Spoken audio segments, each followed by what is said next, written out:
요즘은 토론토에 보면 오래된 교회 건물들이 비어가는 것을 많이 보게 됩니다.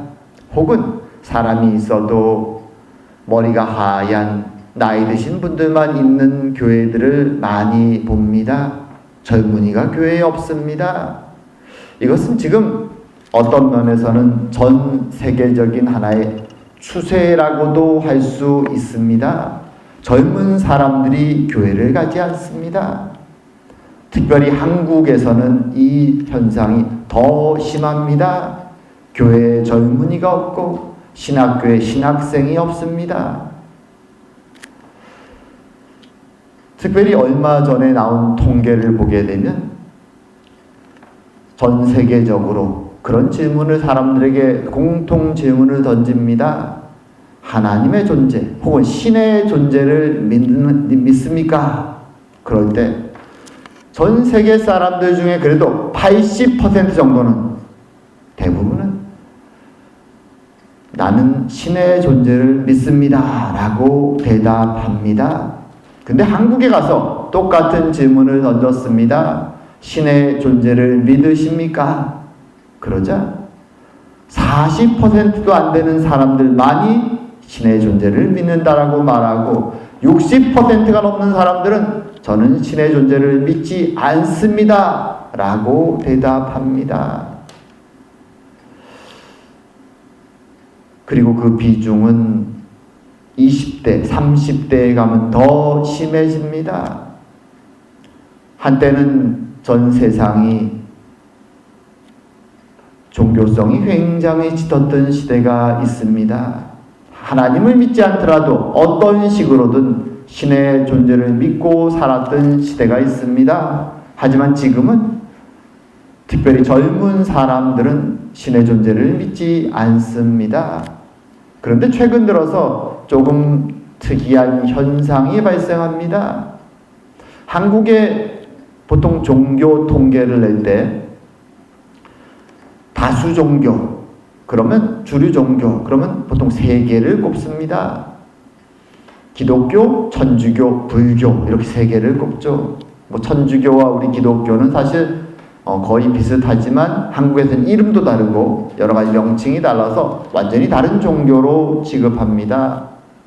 자, 그런데 호감도 조사를 하면은 일반적으로 기독교가 호감도가 제일 떨어집니다. 왜냐하면 일반인들 머릿속에 기독교 그러면 너무 광신적이고 이단들이 많다라는 부정적인 이미지가 많이 떠오른다고 합니다.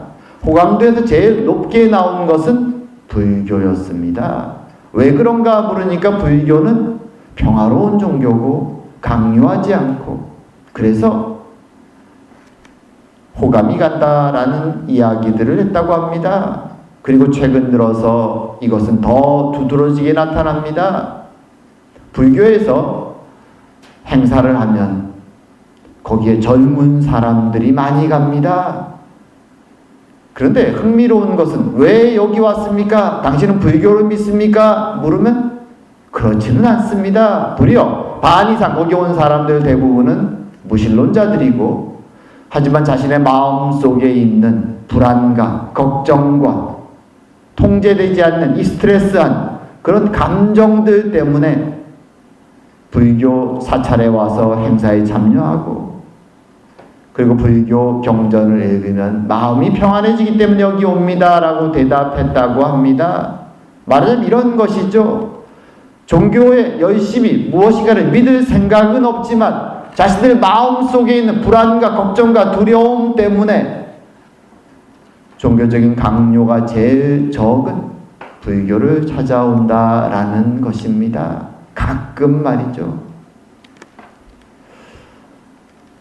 그게 이 시대에 어떤 면에서 신을 믿기는 싫고 하지만 자신의 불안감은 해소하고 싶은 이기적인 이 세상 사람들의 심리를 잘 반영해주는 모습이라고 말할 수 있습니다. 근데 오늘 본문에 보게 되면 이러한 오늘날 세상의 풍토와는 정반대되는 너무나도 종교심이 불타올라서 마치 광신도처럼 불타오르는 이스라엘 사람들의 모습이 보입니다.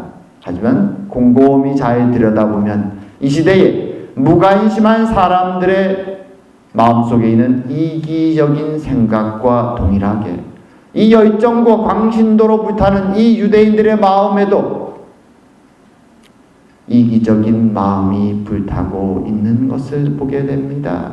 그 중심에 비슷한 생각이 자리 잡고 있다는 것이죠. 아주 흥미롭습니다. 하나는 그것이 무관심으로 드러나고 하나는 지나친 광신으로 드러납니다.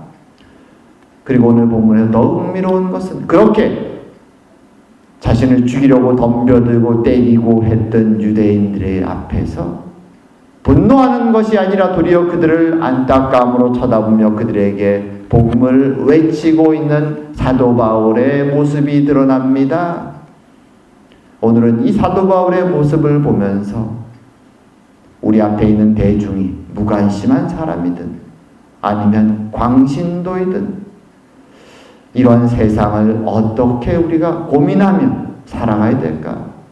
오늘 이 사도 바울의 모습을 보면서 함께 고민하는 그리고 메시지를 얻는 시간이 되길 원합니다. 자, 오늘 본문의 내용은 지난주에 이어집니다. 지난주에 사도 바울은 정결 예식을 위해서 성전에 찾아가죠. 그런데 사도 바울을 오해하기도 하고 미워하기도 했던 아시아에서 온 유대인들 때문에 사람들 사이에 오해가 퍼지고 흥분하고 분노한 유대인들이 사도 바울을 붙잡아서 때리고 거반 죽게 만드는 상황이 벌어집니다. 그때 혹시라도 이 오순절 절기에 폭동이 일어날 것을 두려워해서 걱정해서 대기하고 있던 로마의 군대가 정확히 무슨 상황인지는 알지 못하지만 중간에 개입해서 사도 바울을 구출하게 됩니다. 하지만 이것은 그를 구하기 위해서 구출한 것이 아니라 폭동의 주 원인이 된 사도 바울을 체포해서 원인을 해결하기 위해서 오늘 찾아간 것입니다. 그리고 그 로마의 군대 앞에 사도 바울은 자신이 로마 시민이며 지금 이 흥분하고 분노한 유대인들에게 전할 메시지가 있다고 자신에게 허락해달라고 부탁을 합니다. 죄인인지 알았는데 로마의 시민이란 이야기를 듣고 혹시 사도 바울이 메시지를 전하면 이 폭동이, 이 소요가 진정되지 않을까, 오해가 풀리지 않을까 라고 생각하며 로마의 천부장은 사도 바울에게 오늘 메시지를 전할 수 있는 기회를 허락합니다. 흥분한 분노하는 유대 군중들이 앞에 있고 이제 그들 위에 올라가서 서서 사도 바울이 육신은 어쩌면 온몸이 타박상이고 뼈도 부러졌을 수 있을 그 심각한 고통의 상황에서 사도 바울은 군중들한테 메시지를 전합니다. 오늘 본문에 보게 되면 히브리어로 메시지를 전했다라고 말하죠. 하지만 엄밀히 말하면 이것은 히브리어가 아니라 아람어입니다. 유대인들은 아수르와 바벨론의 포로로 끌려간 이후로 자신들의 고대 히브리어를 잊어먹고 히브리어와 친족 언어라고 할 수 있는 그 당시 아수르와 바벨론의 공용어였던 아람어를 주로 사용하게 됩니다. 그래서 본문에서 히브리 방언이라고 말하는 말은 실제로는 아람어죠. 사도 바울이 아람어로 사람들에게 메시지를 선포하기 시작하자 사람들은 도대체 무슨 말을 하는가 조용히 듣기 시작합니다. 사도 바울의 메시지는 간단하게 얘기하면 세 가지의 내용입니다. 나도 너희들 같은 열심 있는 율법을 지키는 유대인이다.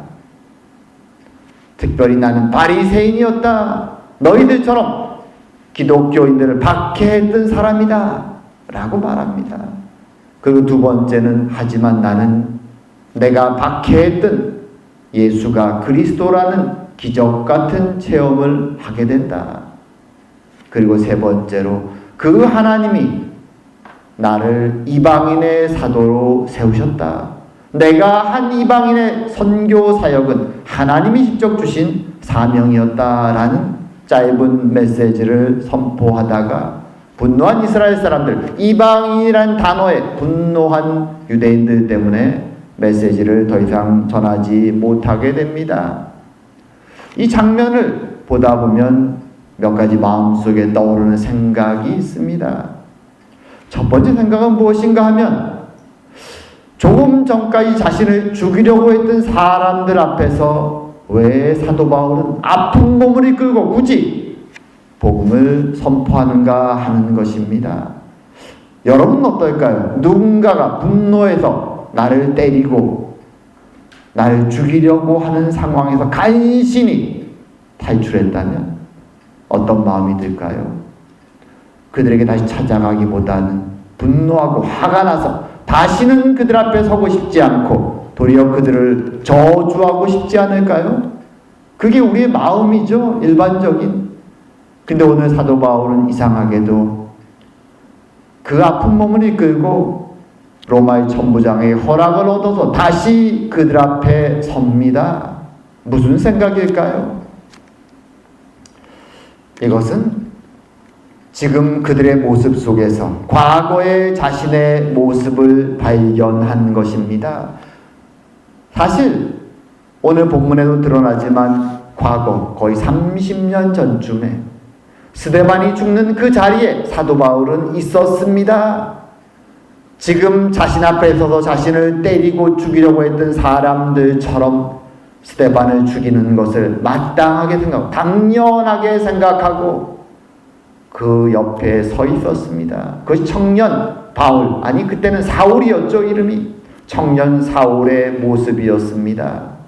지금 자신 앞에 서서 비난하고 때리고 있는 그 성난 군중들의 모습이 30여 년 전 자신의 모습이라는 것을 그는 깨닫는 것입니다.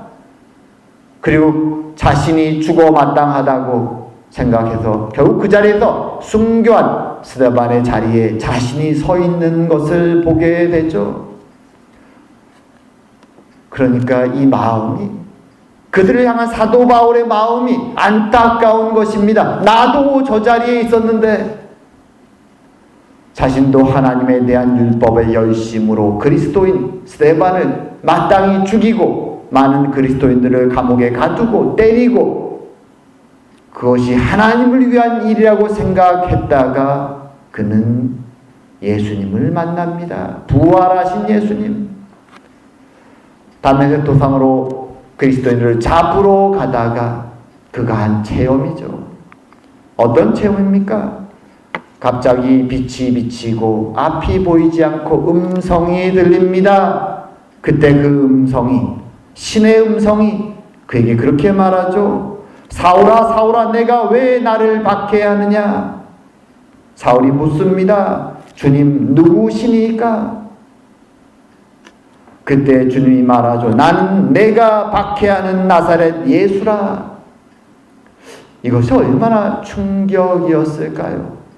자신은 하나님에 대한 열심으로 거짓된 가르침을 전하는 거짓된 메시아 예수를 믿는 자들을 박해하기 위해서 그 배교자들, 이단이라고 생각하는 자들을 징벌하기 위해서 달려가고 있는데 그 예수님이 신으로서 그의 앞에 나타난 것입니다. 얼마나 놀랄까요? 지금 내가 도대체 무엇을 위해 달려왔는가? 마치 예로 든다면 그런 거죠. 마라톤 42.19km를 열심히 달려서 이제 목표 지점이 저기라고 생각하고 달려가는데 자신이 모든 사람보다 더 열심히 앞서 달린다고 생각하는데 갑자기 길이 끊어지고 자신이 낭떠러지 앞에 서 있다고 생각하는 것과 유사할 것입니다. 내가 전심전력해서 하나님을 위해서 달려왔는데 그 길이 알고 보니 하나님을 박해하고 하나님을 대적하는 길이었음을 깨달은 것이죠. 사도 바울은 무너집니다. 절망합니다.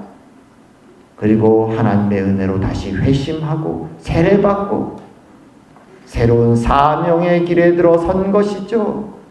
그런데 지금 자신 앞에 몰려와 자신을 때리고 욕하는 이 사람들의 모습을 보면서 30년 전 그 상황이 그대로 떠오르는 것이죠. 내가 저랬는데, 내가 저렇게 스데반을 죽였는데 지금 내가 스데반의 자리에 서 있구나.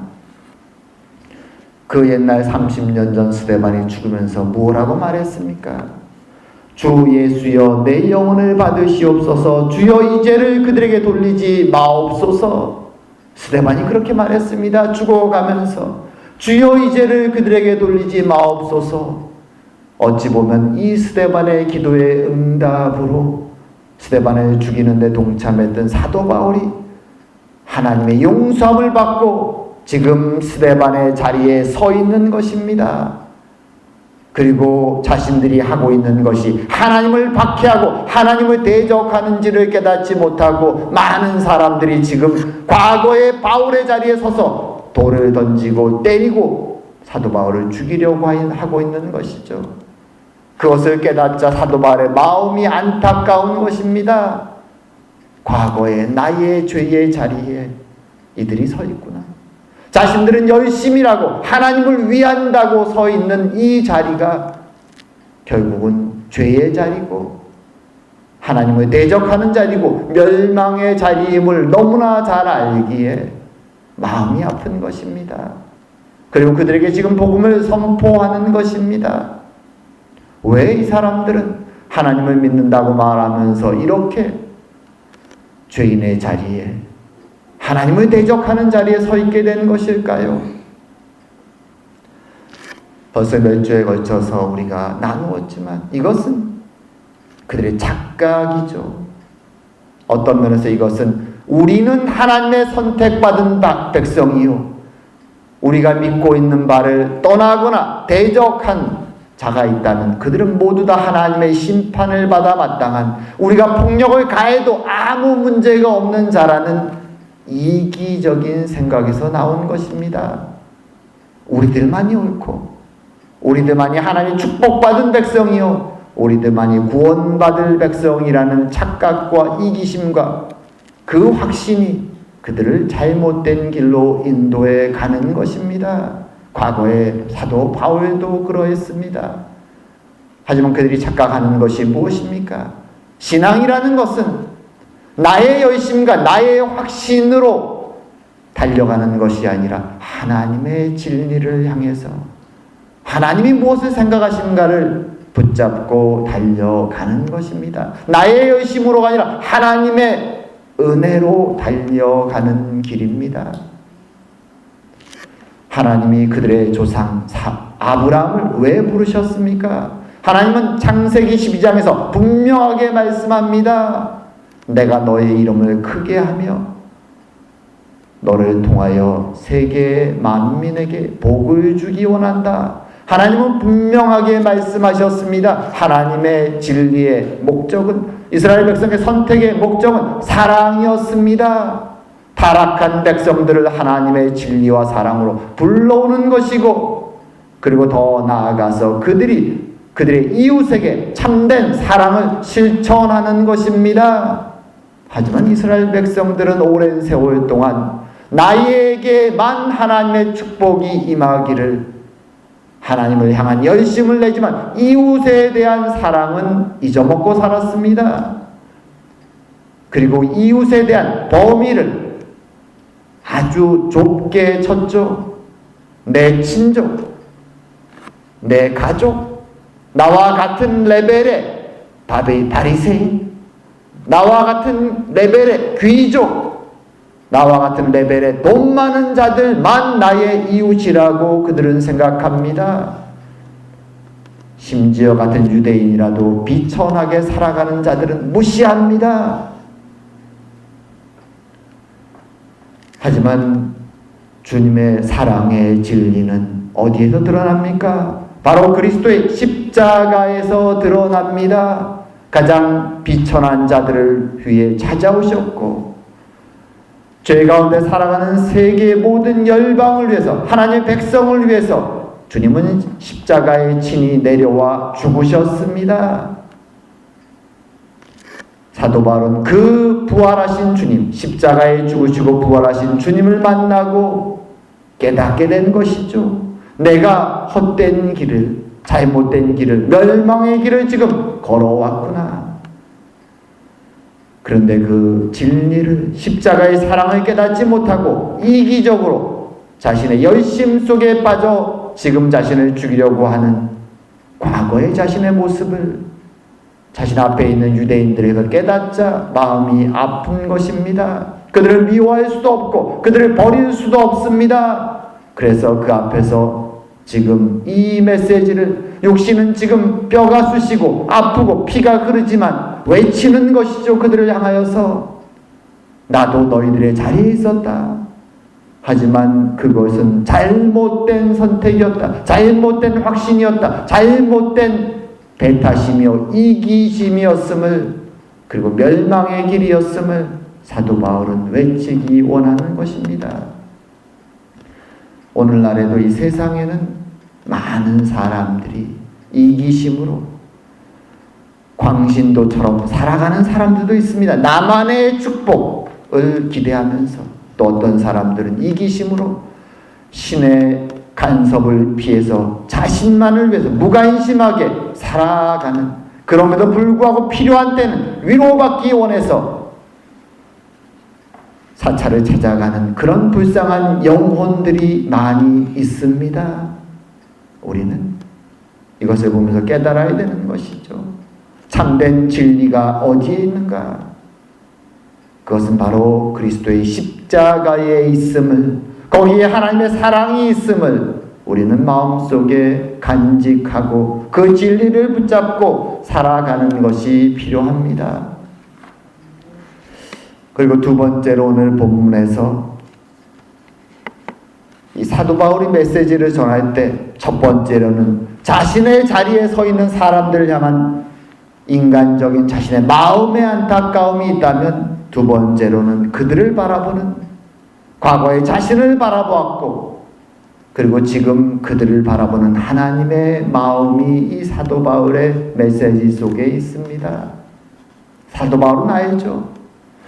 내가 하나님을 믿는 자들, 참되게 믿는 자들, 그리스도인들을 핍박하고 스데반을 죽이는 자리에 있었는데, 그런 나를 구원해 주신 하나님의 사랑, 그 사랑이 지금 나를 죽이려고 하는 저들에게도 향하고 있음을 사도 바울은 아는 것입니다. 하나님의 사랑. 그리고 그 하나님의 사랑을 먼저 받은 나의 사명이 무엇인가? 오늘 본문에도 거듭 언급되는 것처럼 그리스도인의 증인으로 살아가는 삶, 복음의 증인으로 살아가는 삶, 그것이죠. 하나님의 사랑이 여전히 나에게 돌을 들고 때리고 죽이려고 하는 저들을 향하고 있음을 먼저 사랑받은 자로서 사도 바울은 깨닫고, 그리고 이제 먼저 사랑받은 자신이 증인으로서 그들 앞에 서야 됨을 알기에 그는 고통스러웠지만 몸을 일으켜 세워 그들에게 복음을 외치는 것입니다. 이것은 오늘날 우리에게도 동일한 일이죠. 우리도 하나님의 증인으로 부름받은 사람들입니다. 물론 증인으로 산다는 것은 세상 속에서 나가서 전도지를 들고 복음을 항상 길거리에서 외치는 것만을 의미하지 않습니다. 특별히 오늘날처럼 무관심한 기독교 신앙의 첫 글자만 꺼내도 회피하고 도망가는 사람들이 많은 이 시대 속에서 어떤 면에서 우리는 조용히 우리의 삶 속에서, 이기적인 이 세상, 욕망이 넘치는 세상 속에서 성숙된 신앙인의 모습으로, 사랑으로, 관용의 모습으로 세상 속에 그리스도의 빛을 발하고 살아가는 삶이 필요합니다. 이것이 증인의 삶이죠. 진리를 소유한 자의 삶. 그리고 그 진리를 소유한 삶을 살아갈 때 주변 사람들은 우리를 보고 그렇게 말하는 것입니다. 저 사람은 도대체 무엇을 믿기에 우리와 다른 삶을 살아갈까? 참 어렵습니다. 이 고백을 받아내는 것이. 하지만 주님은 그렇게 진리의 증인으로 살아가라고 우리를 불러주셨습니다. 그리고 그들이 우리에게 와서 우리의 믿음을 물을 때 그때는 우리는 담대하게 십자가에서 죽으신 그리스도의 사랑을 우리는 선포할 수 있어야 되는 것입니다. 그리고 오늘 사도 바울이 품었던 마음처럼 비록 자신을 죽이려고 하는 자들이지만 자신의 친족 유대인들 그들을 향한 하나님의 사랑을 마음에 품는 것입니다. 우리는 한국인으로 태어났죠. 그리고 지금은 캐나다인으로 살아갑니다. 우리의 각자의 삶의 자리는 하나님이 주신 것입니다. 우리는 그 자리에서 한국인을 향한 하나님의 사랑을 마음에 품고 캐나다를 향한 하나님의 사랑을 마음에 품고 우리의 삶의 자리에서 기도하고 삶의 증인으로 복음의 증인으로 살아가야 되는 것입니다. 멀리 저 모래 우리가 알지 못하는 곳을 향하여 굳이 가는 것이 아니라 하나님이 우리에게 주신 삶의 터전 속에서 한국인이요 캐나다인이라는 우리의 자리에서 우리는 그리스도의 증인으로 하루하루 살아가야 되는 것입니다. 그럴 때 주님은 오늘 사도 바울을 통하여 일하셨던 그 주님이 우리를 통하여 일하게 되는 것입니다. 이제 말씀을 정리할까 합니다. 오늘 본문에서 사도 바울은 자신을 죽이려고 했던 자들 앞에 아픈 몸을 이끌고 다시 섭니다. 그리고 그들에게 과거 자신의 모습을 발견하면서 과거 스데반을 죽였고 많은 그리스도인들을 감옥에 가두었던 자신의 잘못된 열정에 불타올랐던 배타적이고 이기적이었던 자신의 모습을 발견하면서 그들에게 자신의 간증을 복음을 선포합니다. 진리를 온전히 깨닫지 못할 때 십자가의 사랑의 진리의 하나님을 온전히 깨닫지 못할 때 사람은 언제나 이기적으로 판단합니다. 그것이 잘못되어 광신으로 갈 수도 있고 무관심으로 갈 수도 있습니다. 중요한 것은 하나님의 사랑의 진리를 붙잡는 것입니다. 그리고 더 나아가서 그들을 향한 하나님의 사랑, 나의 삶의 터전 속에서 내 주위에 있는 자들을 향한 하나님의 사랑, 그들이 비록 오늘 본문 속에서처럼 사도 바울을 미워하고 죽이려고 하는 대적에 서 있는 자들이라 할지라도 하나님은 그 대적을 넘어 그들을 사랑하실 수 있음을 우리는 마음에 새겨보는 것이 필요합니다. 그리고 그들을 위해 기도하며 증인으로 부르신 우리의 사명을 감당하며 사랑과 순종의 모습으로 매일매일 살아갈 때 주님은 우리를 사용하셔서 하나님의 일을, 하나님의 역사를 행해 나갈 것입니다. 참으로 이런 은혜가 우리의 삶 가운데 넘치기를 주의 이름으로 축원드립니다. 기도드리겠습니다. 사랑과 은혜의 하나님 아버지, 참으로 사도 바울의 과거의 모습처럼 탐욕에 빠져있고 이기적이고 욕심에 빠져 살아가는 자리에서 이제는 구원받은 백성의 자리로 우리를 불러주시니 감사드립니다. 참으로 부름받은 우리가 받은 이 은혜가 얼마나 큰 것인지를 먼저 마음에 간직하게 하여 주시옵소서. 그리고 그 은혜 속에 과거의 우리의 모습처럼 여전히 세상에 빠져 살아가는 우리 주변의 이들을 하나님의 사랑의 마음으로 바라볼 수 있는 그 심령을 우리에게 허락하여 주시옵소서. 그들을 위해 기도하게 하여 주시옵소서. 그리고 우리는 포기할지언정 포기하지 아니하는 하나님의 은혜를 마음에 간직하며 부족하지만 증인으로 하루하루 살아가는 저희가 될 수 있도록 하나님의 사랑과 은혜를 세상에 나누며 살아가는 저희가 될 수 있도록 주님 역사하여 주시옵소서. 주님으로 말미암아 새로운 인생을, 영원한 생명을 소유하고 살아가는 저희들 가운데 동행하시는 하나님의 은혜에 감사드리며 모든 말씀 예수님 이름으로 기도드립니다. 아멘.